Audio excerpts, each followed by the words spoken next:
Bom dia. Eu tenho uma pergunta para você. Não é tudo bem, é outra pergunta. Tudo tem? Quem tem Jesus? Tudo tem? Amém. Vamos começar bem, não é? É uma honra poder estar na companhia de Odilon e as outras pessoas que estão comunicando, porque eu percebo que Jesus vive em todos nós, amém?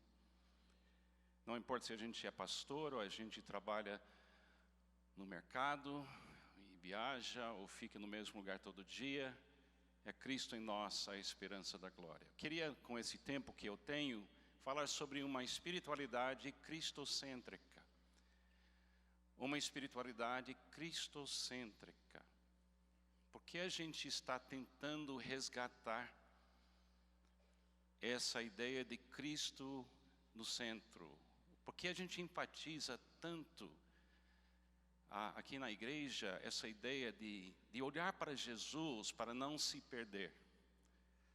Eu quero te dar um exemplo disso, uma história bíblica que se encontra em João capítulo 14, quando os discípulos estavam ouvindo Jesus que ele ia embora e eles iam ficar sozinhos.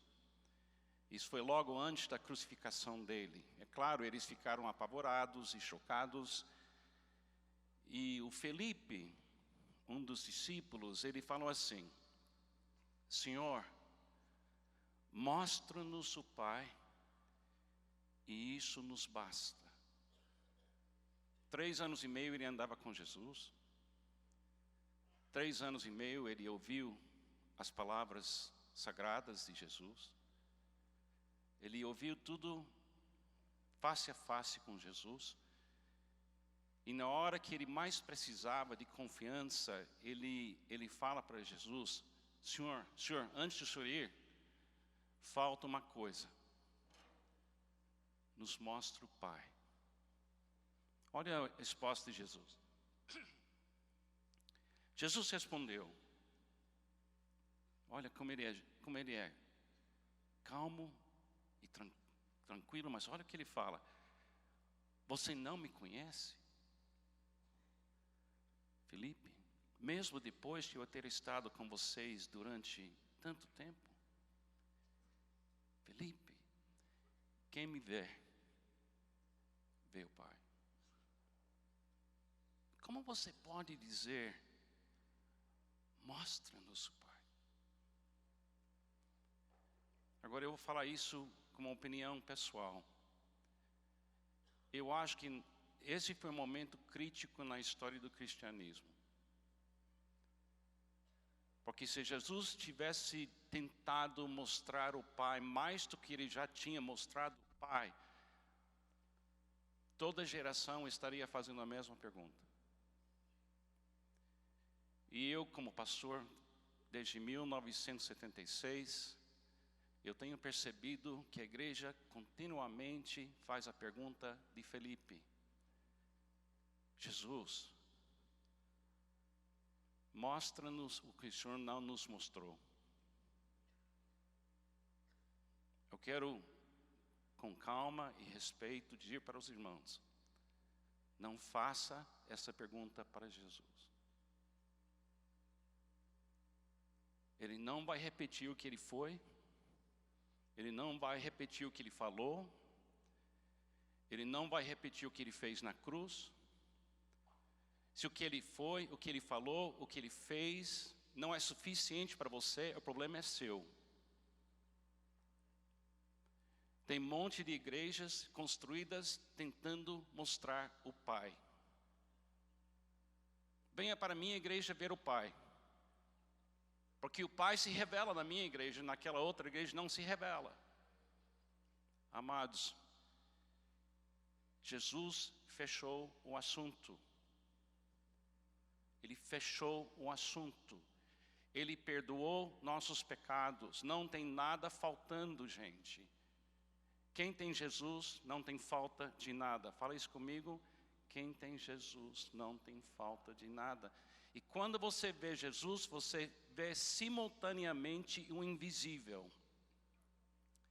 E quando você obedece Jesus, você sente o vento do Espírito Santo passando por. Mas se você tirar seus olhos de Jesus, você não vai ver o Pai.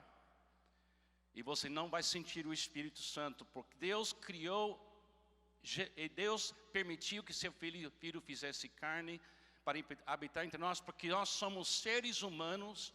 E a gente precisa ver o Pai no ser humano que é Jesus Cristo.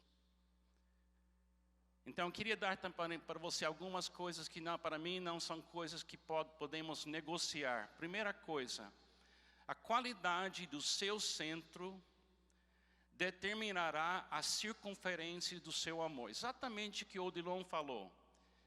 Você é o que você é no invisível. Você é o que você é, onde só você vê e Deus vê. A qualidade do seu amor é o que está dentro de você. E a única coisa que você pode aperfeiçoar é aquilo que vive em você, você cooperar com aquilo que é melhor em você, que é Cristo em você. Outra coisa, pode deixar, porque eu não preciso, já fiz a adaptação. Obrigado mesmo.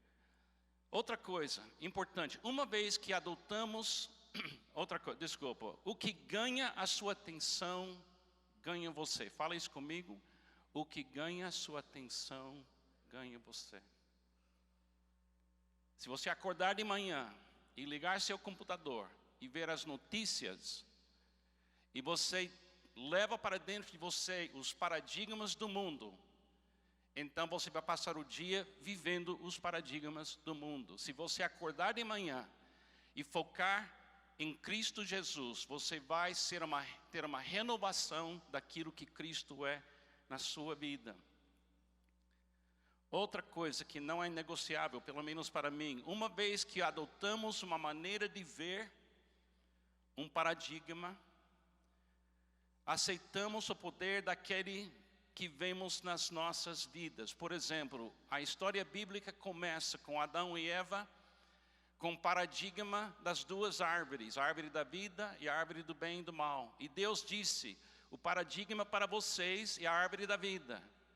Não coma, e comer significa não coloca fé naquilo. Qualquer coisa que você coloca na sua boca é um ato de fé, que não vai matar você. Então ele disse, não toque, nem, não come daquela árvore. Por quê? Porque era um paradigma de vida. Certo ou errado me ajuda a viver melhor. Ter razão me ajuda a viver melhor. Não faz isso. As 4 coisas que Odilon acabou de nos revelar da sua vida interior são paradigmas. É paradigma de vida, é paradigma que une pessoas, é paradigma de Jesus. E quando Eva comeu da árvore do bem e do mal, ela mudou. E quando Adão comeu da árvore do bem e do mal, ele também caiu. E caiu a humanidade naquele momento, porque em qualquer lugar onde a gente acha que certo ou errado é o caminho para a paz, erramos. Qualquer caminho que me diz que eu sou o dono da verdade e eu sou a pessoa que manda, é morte. E Jesus veio me resgatar desses paradigmas e reaprender a viver e ser discípulo e deixar os paradigmas se tornar seu paradigma, os seus paradigmas. E a Bíblia é a ferramenta que Deus usa para revelar para nós esses paradigmas. Mas a Bíblia sozinha não consegue nos salvar. Porque nós precisamos do dono dos paradigmas, que é a pessoa de Cristo que habita em nós pelo Espírito Santo de Deus.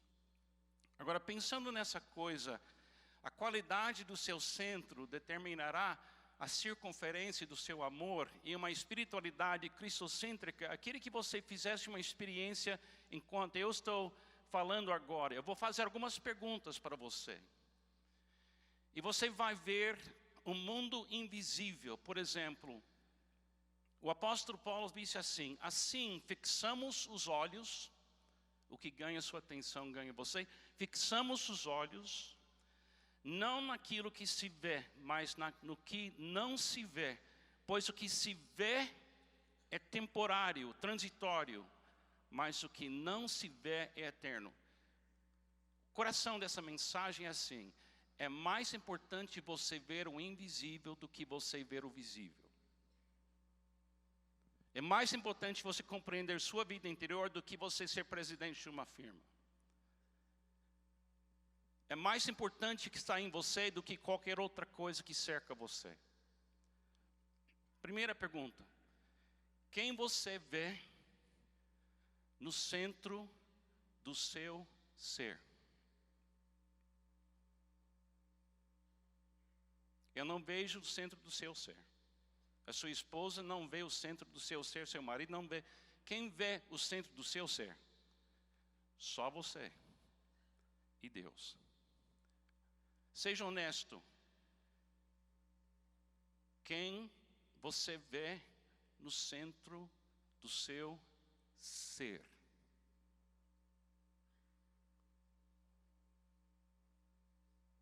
O apóstolo Paulo viu isso. Fui crucificado com Cristo. Assim já não sou eu quem vive, mas Cristo vive em mim. Todo dia, visite esse lugar e olha bem quem vive em você. Toda manhã, durante muitos anos, eu tenho o hábito de colocar minha mão sobre meu coração, ou fisicamente ou mentalmente, e dizer: Jesus, que bom que o Senhor habita em mim. O Senhor é a vida cristã inteira que eu vou viver hoje. Não sou mais eu quem vive, mas o Senhor vive em mim. Porque a qualidade do centro, sendo Jesus, me diz: eu consigo amar quem eu preciso amar. Segunda pergunta: quem você vê? Obrigado, Sidney. Está vendo o pastor que toalha e bacia?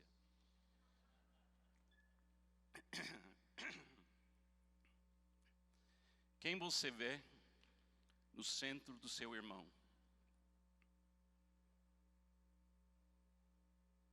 Eu sou seu irmão. Você é meu irmão.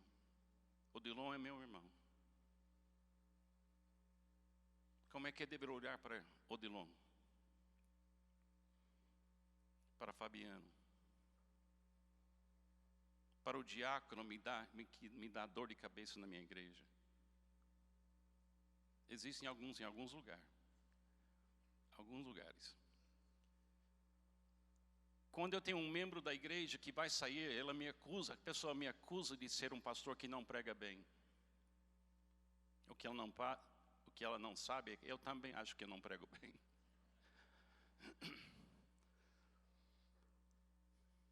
O que tem que ver no centro dessa pessoa?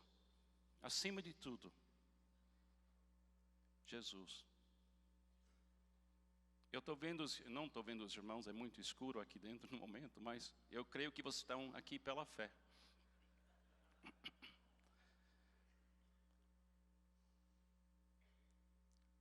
Eu estou vendo uma multidão de pessoas nas quais Jesus vive. O apóstolo Paulo, mais uma vez, ele revelou o que ele estava vendo. Ele disse: meus filhos, novamente estou sofrendo dores de parto por sua causa, até que Cristo seja formado em vocês. Eu vejo pessoas nas quais Jesus ainda não ocupa todo o espaço, mas Ele vai ocupar. Então eu vou ter paciência com você, e eu espero que você tenha muita paciência comigo nesse processo. Terceira, quem você vê no centro da igreja?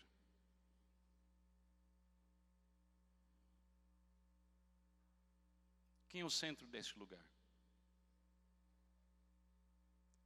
Se você vê qualquer outra pessoa no centro da igreja, você está, como Felipe, dizendo, mostra-nos o Pai, Jesus não é suficiente. Muito cuidado, gente. Muito cuidado dizendo, mostra-nos o Pai, porque a revelação do Pai já vive em você. O Pai, na presença de Cristo e o Espírito Santo estão aqui presentes em todos nós. A igreja tem centro. O apóstolo Paulo, mais uma vez, ele revelou assim. Quando ele olhava a igreja, ele diz, não há judeu, nem grego, escravo, nem livre, homem, nem mulher, pois todos são um em Cristo. Esse trecho é milagre, gente. Ele acabou de falar que poderíamos estar em paz com qualquer pessoa se eu consigo ver ela no meio da igreja. Outra pergunta, bem rápido. Quem você vê no centro da Bíblia?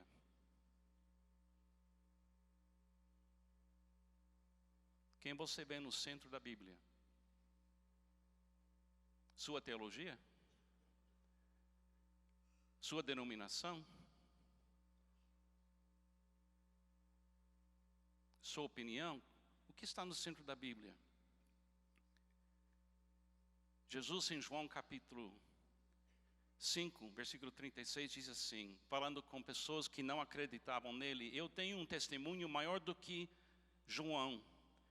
A própria obra que meu Pai me deu para concluir e já estou realizando, o testemunho que o Pai me enviou, e o Pai me enviou, Ele mesmo testemunhou a meu respeito. Vocês buscam, vocês nunca ouviram a sua voz e nem viram a sua forma, nem a sua palavra habita em vocês, pois não creem naquele que Ele enviou.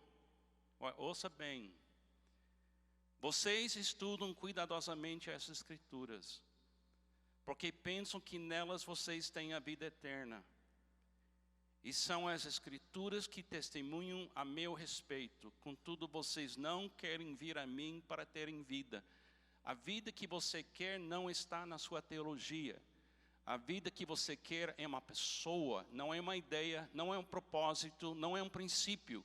É uma pessoa. E se você tem Jesus, a Bíblia vai abrir para você de capa a capa.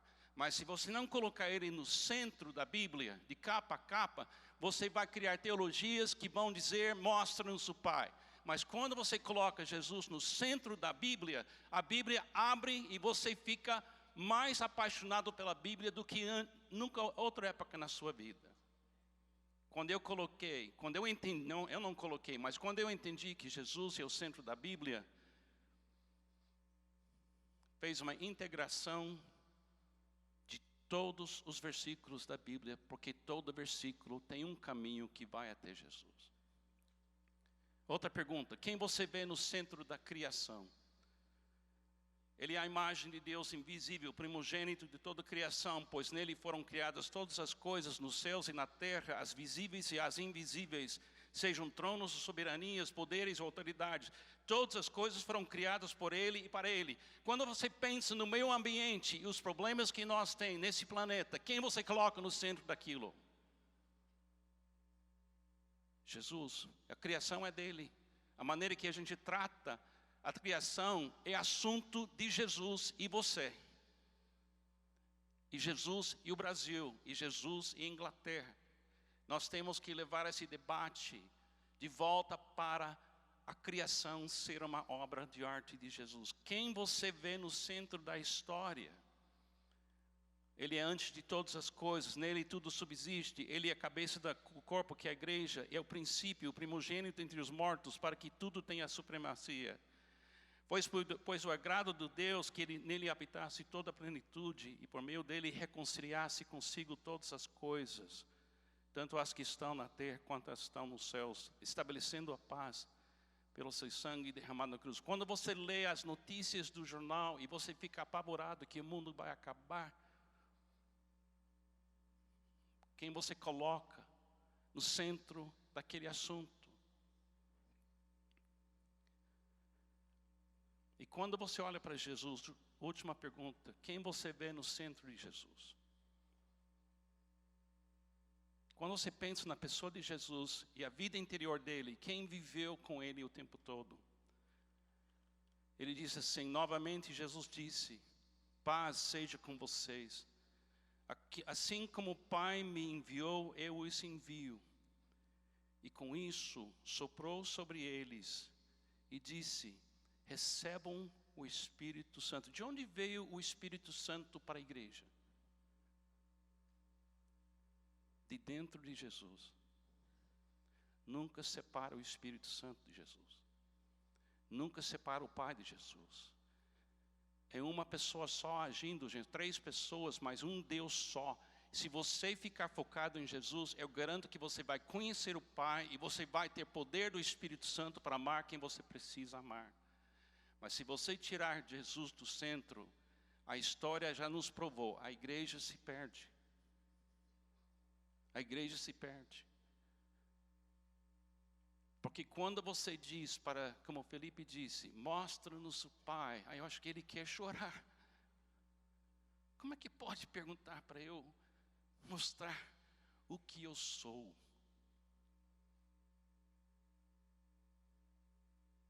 Quem me vê, vê o Pai. Então, se quiser ter uma espiritualidade cristocêntrica, uma espiritualidade cristocêntrica aparece quando vemos tudo com Cristo no centro. E assim veremos tudo com os olhos de Jesus. E quando você começa a ver tudo com os olhos de Jesus, tudo muda. Porque Cristo é tudo e está em todos nós. Fique focado em Cristo Jesus.